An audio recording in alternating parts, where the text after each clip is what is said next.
2 जून 2023 तारीख की शाम 7 बजे उड़ीसा के बालासोर जिले के बहनगा में एक गलत सिग्नल की वजह से एक गलत सिग्नल की वजह से 3 ट्रेनें आपस में टकरा जाती और इस ट्रेन एक्सीडेंट में 296 लोगों को ऑफिशियली 296 लोगों को जिंदगी से नाता टूट जाता है और 1200 से ज्यादा लोग चोटिल और घायल पाए जाते हैं। ये हादसा बीते 28 साल की सबसे बड़ी रेल दुर्घटना थी, सबसे बड़ी रेल दुर्घटना में दर्ज हुई।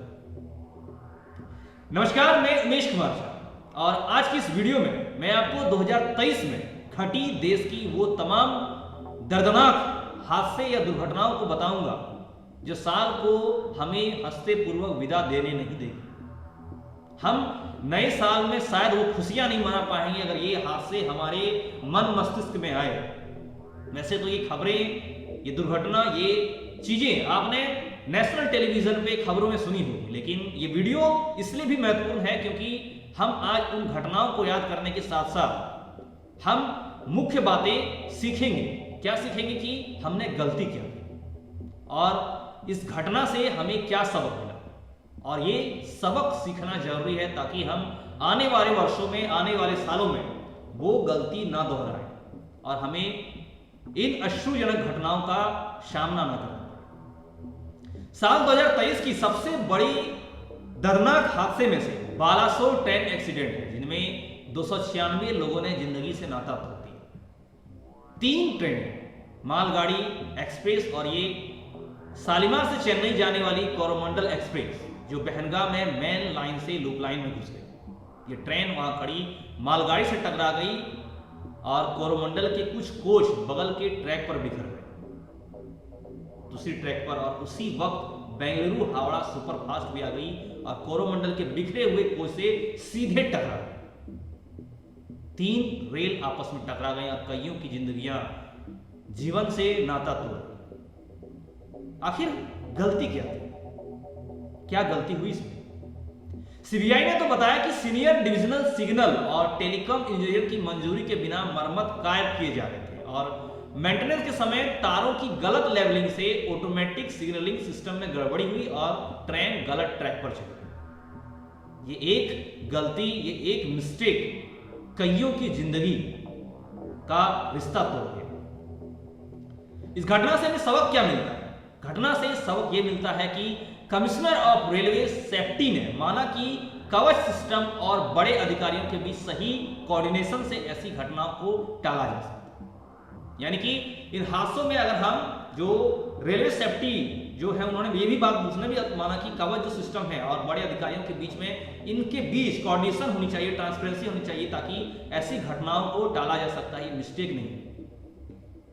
साल 2023 में और एक बड़े हादसों की बात करें तो उसमें है आतंकी हमले की बरसी पर संसद में घुसपैठ, जिनकी चर्चा अभी भी देश में खत्म नहीं हुई है। उनकी आग अभी भी सुलग रही है या वो धुआं अभी भी बुझा नहीं है। दरअसल 13 दिसंबर 2023 को सागर और मनोरंजन नाम के 2 शख्स विजिटर गैलरी में सांसदों के बैठने की डेस्क पर कूद गए। स्पीकर की ओर बढ़ते हुए दोनों ने जूते से स्मोक कैन निकालकर चला दिया और नारे लगा रहे थे कि तानाशाही नहीं चलेगी। क्या ये एक लीगल था या एक कहें सही था? नहीं, ये एक घटना थी, एक हादसा था, गलत हुआ। संसद और संसद कर्मियों ने दोनों को पकड़कर उनकी पिटाई करने के बाद सुरक्षा कर्मियों को सौंप दी। लेकिन ये घटना जो हुई, इसमें गलती क्या थी? क्या गलती हुई, किससे गलती हुई? दरअसल आतंकी हमले की बरसी के बावजूद अतिरिक्त सतर्कता नहीं बरती गई, ये गलती हुई। उस दिन स्टाफ भी पूरा नहीं था, ये गलती हुई। 3 लेयर सिक्योरिटी चेक के दौरान भी जूते खुलवाकर अच्छे से तलाशी नहीं ली गई, ये गलती हुई। इन गलती का नतीजा ये हुआ कि वो दोनों संसद में घुस गए और इतनी बड़ी संसद में, देश में, जहां पे सब लोग मौजूद हैं, यहां पे ये लापरवाही नहीं बरती जा सकती। इस घटना से हमें सबक मिलता है कि अभी सिर्फ मेटल होने पर स्कैनर बीप करता है और प्लास्टिक की भी जांच जरूरी है। बड़ी सीख ये है कि सिर्फ मेटल होने पर स्कैनर फ्लिप करता है, लेकिन हमें मेटल के साथ साथ प्लास्टिक की भी जांच जरूरी है। दूसरी सीख ये, सबक ये मिलता है कि पास जारी करने से पहले उसकी अच्छी तरह से पड़ताल करनी चाहिए। और तीसरी सबक ये मिलती है कि संसद की सुरक्षा CISF को सौंप दी गई, जिसके पास ऐसे कामों की स्किल ज्यादा है। साल 2023 के बड़े हादसे या दर्दनाक हादसों में बात करें तो उसमें एक घटना है जोशीमठ के 868 घरों में आई दरारों की। यह घटना साल के शुरू में हुई थी। 2023 का शुरुआत ही हुआ था 2 जनवरी की रात करीब 2:30 बजे। जोशीमठ में दीवारों के दरकने और कंक्रीट के टुकड़े गिरने की शोर सुनाई देता है और लोग घरों से बाहर खुले आसमान में रहने का मजबूर हो जाते हैं, खुले में आसमान में रहने के लिए। दरअसल 8 जनवरी तक, 2 जनवरी से 8 जनवरी तक 868 घरों में दरारें आ चुकी थी, जहां रहने वाले 600 परिवार पलायन करने के लिए मजबूर हो गए। ये 2023 की सबसे पहली दर्दनाक हादसा था। इस हादसे के पीछे गलती क्या है? दरअसल 1974 में गढ़वाल कलेक्टर MC मिश्रा की कमेटी ने कहा था कि जोशीमठ शहर चट्टान नहीं बल्कि रेत और पत्थर के ऊपर बसा है, यानी अगर कंस्ट्रक्शन और ब्लास्टिंग होती है तो पहाड़ धंस सकते हैं। ये बात कही गई थी। NTPC के हाइड्रो प्रोजेक्ट और 4 धाम ऑल वेदर रोड की वजह से कंस्ट्रक्शन जारी था। और यही गलती की वजह से, उस बात को नजरअंदाज करने की वजह से एक पूरा बस्ती ढह गया और 600 से भी ज्यादा लोगों को, करीब पूरे परिवार को, 600 परिवार को पलायन करने के लिए मजबूर होना पड़ा। इस घटना से हमें सबक क्या मिलती है? सबक यह मिलती है कि Wadia institute of Himalayan geology के मुताबिक जोशीमठ जैसे शहर ग्लेशियर मटेरियल पर बसे हैं, यानी कि वो शहर जो है वहां पे, उस तरह के शहर ग्लेशियर मटेरियल पर बसे हैं और यहाँ पर बड़े कंस्ट्रक्शन प्रोजेक्ट को रोककर उन्हें बचाया जा सकता है। यानी कि ऐसे जगहों पे जहां पे पहले से ही रिसर्च हो चुका है, जहां बताया जा चुका है, यहाँ पे बड़े कंस्ट्रक्शन प्रोजेक्ट को शांतिपूर्वक बिना कुछ ब्लास्ट के रोककर इन्हें बचाया जा सकता था, यानी कि वैसे काम नहीं करना चाहिए। साल की 2023 की सबसे बड़ी हादसों में एक दर्दनाक हादसा जो सभी का दिल दहला दिया, वो हादसा उत्तर काशी टनल में फंसे 41 मजदूरों की। वो 41 मजदूरों की संघर्ष की कहानी इस साल 2023 की वो हादसे हैं जो हमें 2024 में जाते जाते भी आंखें नम करके रखेंगे। 12 नवंबर की वो सुबह 5:30 बजे जब उत्तराखंड के सिक्यारा टनल का एक हिस्सा भरभरा कर धंस जाता है। 60 मीटर तक मलबा फैल गया और अंदर काम कर रहे 41 मजदूर बाकी दुनिया से कट गए।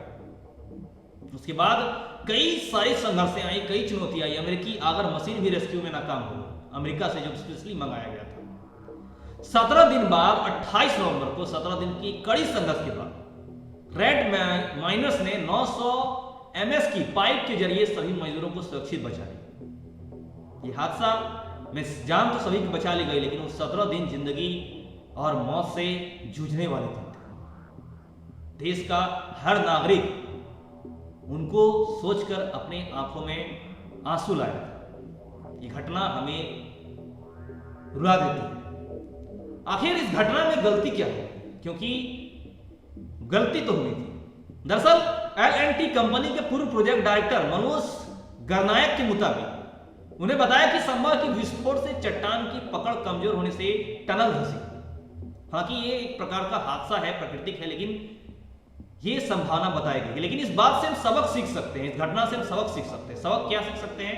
पहला, जियोलॉजिकल सर्वे में हार्ड रॉक की बात कही गई, लेकिन भुरभुरी मिट्टी मिला, यानी कि जियोलॉजिकल सर्वे सही से नहीं, ढंग से नहीं किया गया। दूसरा, ऐसे किसी प्रोजेक्ट से पहले कई बार सर्वे और जांच कराना जरूरी है। जी हाँ, इस बात की पुष्टि है कि अगर जियोलॉजिकल सर्वे के मुताबिक हार्ड रॉक बताया गया था जबकि भुरभुरी मिट्टी निकली, यानी कि सर्वे ठीक नहीं हुआ। तो इस प्रकार के कई कार्य हों, बड़े प्रोजेक्ट हों, तो ऐसे प्रोजेक्ट्स में एक नहीं 3, 4, 5 टीम की अलग अलग टीम से कई बार सर्वे करानी चाहिए, ताकि इस बात की पुष्टि हो जाए कि जो सर्वे है वो 100% नहीं 110% सत्य है। वहीं टनल की खुदाई के वक्त ऐसे हादसों के लिए एक एस्केप टनल का होना जरूरी है। तीसरी मुख्य सीख कि जब भी ऐसे टनल बनाएं तो उसके लिए एक एस्केप, बाहर जाने के लिए एक टनल बनाना जरूरी है, ताकि मजदूरों को, काम कर रहे अंदर मजदूरों को कोई परेशानी या दिक्कत ना हो, उन्हें जिंदगी से, दुनिया से नाता न टूट जाए। 2023 की बड़ी घटनाओं में एक नांदेड़ में 48 घंटों में 16 बच्चों की जिंदगी से नाता टूटने वाली भी खबर है। यानी कि वो घटना है जिसमें 16 बच्चों की जिंदगी से नाता टूट गई महज 48 घंटों में। नांदेड़ में की घटना ने कईयों को रुला दिया। दरअसल महाराष्ट्र के नांदेड़ में डॉक्टर शंकर राव चौहान सरकारी अस्पताल में 30 सितंबर को प्रसव के लिए एक महिला को भर्ती कराया गया और अस्पताल में न दवाएं थी न ही कोई नर्स, जिसके जच्चा बच्चा दोनों की मौत हो गई। 2 अक्टूबर तक 48 घंटे में, महज 48 घंटे में 16 बच्चों की जिंदगी से रिश्ता टूट गया। बच्चे का ये दर्दनाक हादसा हर किसी की आंखें नम कर गई। इस घटना से गलती क्या हुई, ये घटना क्यों हुआ, इसमें बड़ी गलती है। दरअसल अस्पताल के डीन डॉक्टर वागडे के मुताबिक 70 से 80 किलोमीटर में ये इकलौता अस्पताल है और कई बार मरीजों की संख्या इतनी हो जाती है कि प्रबंधन मुश्किल होता है। ये एक समस्या है, ये एक गलती है कि इतने बड़े क्षेत्र में आप एक अस्पताल रखेंगे जहां पे इतने लोग की आबादी है, तो ये कहीं ना कहीं स्वास्थ्य विभाग और सरकार की गलती है। वहीं एनआईसीयू में 65 बच्चे एडमिट थे, जबकि क्षमता केवल 24 बच्चों की थी। और इसी वजह से, ये वजह वो भी थी कि बड़े क्षेत्र में एक ही हॉस्पिटल होने की वजह से 24 की क्षमता वालों में 65 बच्चे एडमिट किए गए हॉस्पिटल, और हॉस्पिटल में 500 बेड की व्यवस्था थी, लेकिन 1200 मरीज भर्ती थे, जिसके कारण से उन्हें समुचित व्यवस्था उपलब्ध नहीं हो पाई। और ये गलती का नतीजा उन बच्चों को जिंदगी से नाता तोड़कर 16 बच्चों की जिंदगी से नाता, रिश्ता टूट गया। इस घटना से हमें सबक मिलती है कि बजट और मूलभूत सुविधाओं की कमी की वजह से इतनी बड़ी घटना हो सकती है। इसलिए कभी भी बजट और मूलभूत सुविधाओं को नजरअंदाज नहीं करना चाहिए। मूलभूत सुविधाओं की कमी नहीं करनी चाहिए, ना किसी अस्पताल में, ना किसी स्वास्थ्य केंद्र में, ना किसी राज्य में, ना किसी प्रदेश में, ना किसी गांव में, ना किसी क्षेत्र में, ना किसी शहर में। बजट में इसका सही प्रबंधन और अस्पताल की क्षमता बढ़ाने की जरूरत है। लोगों की मूलभूत सुविधाओं की अगर कटौती होगी तो उसका नतीजा हादसों से होगा और हादसों से चुकाना होगा।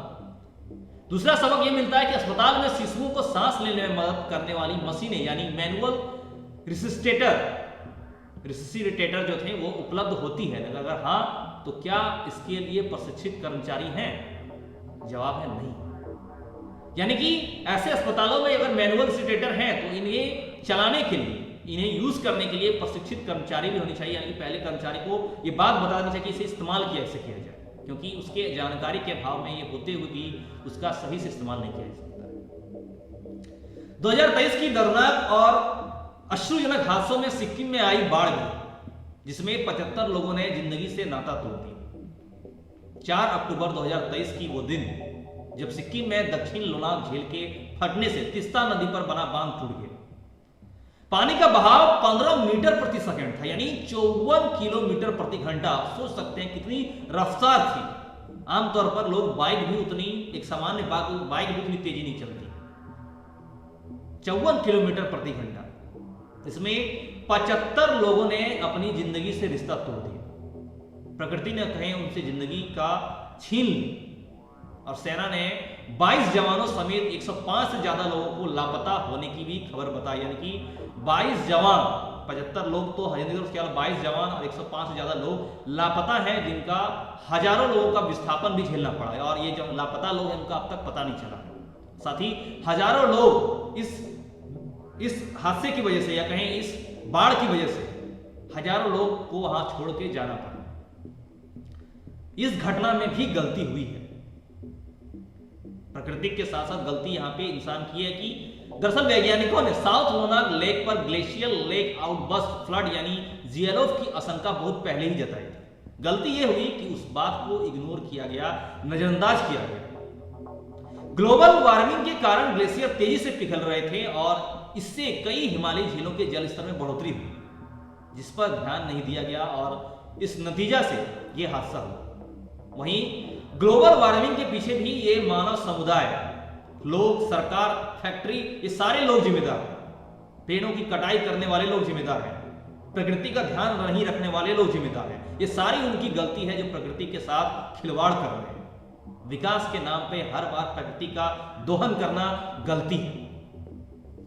इस घटना से, इस हादसे से हमें सबक क्या मिलता है? सबक यह मिलता है कि भारत में ज्यादा जोखिम वाली 56 हिम नदी झीलों में समय रहते उन्नत चेतावनी प्रणाली स्थापित करने की जरूरत है। जो हिमनद यानी जो बर्फ से बनी झीलें हैं, जो कभी भी बर्फ पिघल के इसका जलस्तर बढ़ जाता है और बाढ़ के रूप में हादसे का शिकार किया जाता है, शिकार हो जाते हैं एक जन समुदाय, पूरे जान माल की हानि होती है। यानी कि जिससे आपदा की चेतावनी जारी की जा सके, ऐसी प्रणाली, ऐसे उन्नत चेतावनी प्रणाली, एक्टिव प्रणाली की जरूरत है ताकि ऐसे हादसों से बचा जा सके। वहीं लोनक के लिए भी सूचना पहले दी गई थी, लेकिन अलर्ट सिस्टम नहीं था। सूचना तो दी गई थी, लोनक वाले को पता था, लेकिन लोगों को, समाज को, लोगों को, जन जो है, जनमाल को, सबको ये अलर्ट नहीं किया गया था कि ये हादसे की संभावना है, कि सभी अलर्ट है। ये खबर भी नहीं थी वहां के लोगों को और ये हादसा 2023 की बड़ी घटनाओं में से, दर्दनाक और सृजनशील घटनाओं में से एक इंदौर में बावड़ी धंसने से हुई घटना की भी है, जहां पे 36 लोगों को जिंदगी से रिश्ता तोड़ना पड़ा। इंदौर में बावड़ी धंस गई तो 36 लोगों की जिंदगी और इस दुनिया से नाता टूट गया। दरअसल 30 मार्च 2023 को इंदौर के बालेश्वर झूलेलाल मंदिर में पूजन के दौरान पूजा पाठ में शामिल लोग अचानक 40 फीट गहरी बावड़ी में गिर गए। बावड़ी में 10 फीट तक पानी भरा गया था, 10 फीट तक पानी भरा था। इसमें गिरे 40 में से 33 लोगों की रेस्क्यू से पहले ही जिंदगी से रिश्ता टूट गया। रेस्क्यू जब तक आई तब तक वो अपने सांस को नहीं रोक पा। ये मंदिर 60 साल पुराना था, 60 ईयर ओल्ड। इस घटना में गलती क्या है? इस घटना के पीछे भी कोई गलती थी किसी की। दरअसल गलती यह थी कि जब मंदिर का निर्माण हुआ तो बावड़ी को नहीं भरा गया था, बल्कि इसे लोहे की जाली से पक्का कर दिया गया था, जिससे 100 से ज्यादा लोगों का वजन सह पाना मुश्किल था। इस बात का खबर, इस बात की अलर्टता, इस बात की जानकारी लोगों को नहीं थी। वहीं इंदौर नगर निगम ने अप्रैल 2022 में मंदिर को अवैध निर्माण के चलते नोटिस दिया था, जिसके जवाब में मंदिर समिति ने कहा था कि यहां कोई भी अवैध निर्माण नहीं होगा। यानी कि इन हादसों की जिम्मेदारी को भी नजरअंदाज किया गया। आप मंदिर बना रहे हैं, कई लोग वहां पे पूजा करने आएंगे, ऐसे में आप एक बड़ा गड्ढा या एक कहीं बड़ा बावड़ी को बिना भरे ऐसे ऊपर से करके आप ढलाई करते हैं, तो ये आपकी गलती है, आपकी लापरवाही। आप कई लोगों की जिंदगी खतरे में डाल रहे हैं। इस घटना से हमें सबक ये मिले कि पुरानी और जर्जर इमारतों को उसी तरह की बावड़ियों का सर्वे करना जरूरी है। जितनी भी पूरे विश्व में या कहीं पूरे अपने भारत की बात करो, जितनी भी पुरानी जर्जर इमारतें हैं उसकी समय समय पर सर्वे करना जरूरी है, ताकि उनकी जर्जर कमजोर इमारतें, बिल्डिंग, छत की जांच की जाए और समय रहते उसका मरम्मत किया जाए और या उन बावड़ियों को हटाकर भरा जाए, ताकि दोबारा ऐसी घटनाएं आगे नहीं हो। क्योंकि मंदिर में भी हादसे होने से लोगों की जान का भीड़ होती है, कई लोगों का जान माल का नुकसान होता है। ऐसी कई सारी घटनाएं हुई हैं जो हमें साल के अंत तक भी हमें आंखों में आंसू दे देते हैं। मैंने तो आपको आज की इस वीडियो में कुछ मुख्य घटनाओं को बताया, इनके अलावा भी कई सारी घटनाएं हैं जो आपने खबरों पे देखा होगा, और इन सब के अलावा आम आदमी की कई सारी व्यक्तिगत पर्सनल भी दुर्घटनाएं, हादसे या बुरी यादें होती हैं। उन बुरी यादों के लेके, उन बुरी घटनाओं को लेके जो आपके इस साल गुजरा या जिसका आपने सामना किया, उसको लेकर मैं एक ही बात कहना चाहूंगा कि आप उन घटनाओं से सबक सीखें। उन घटनाओं से जिस प्रकार हमने इन घटनाओं से आपको गलती बताई और उनका सबक बताया, उसी प्रकार अपनी उन घटनाओं पे अपनी गलती पहचानें और उनसे सबक सीखें, और उस सबक को सीखकर आप एक नए सिरे से, एक नए उम्मीद से आगे बढ़े और नए वर्ष का या नए कैलेंडर ईयर का दिल से स्वागत करें और उन सीख के साथ आप जीवन बढ़ें, खूब तरक्की करें और सफलता हासिल करें। आज की इस वीडियो में फिलहाल इतना ही। हम आगे आपसे फिर मिलेंगे कुछ नई और अच्छी खबरों के साथ। हमारे साथ अंत तक बने के धन्यवाद, और आप सभी दर्शकों को साल के अंत समय में एक हिम्मत जुटाने के लिए इन सबक सीखते हुए आपको शुभकामनाएं दूंगा। जय हिंद, जय भारत।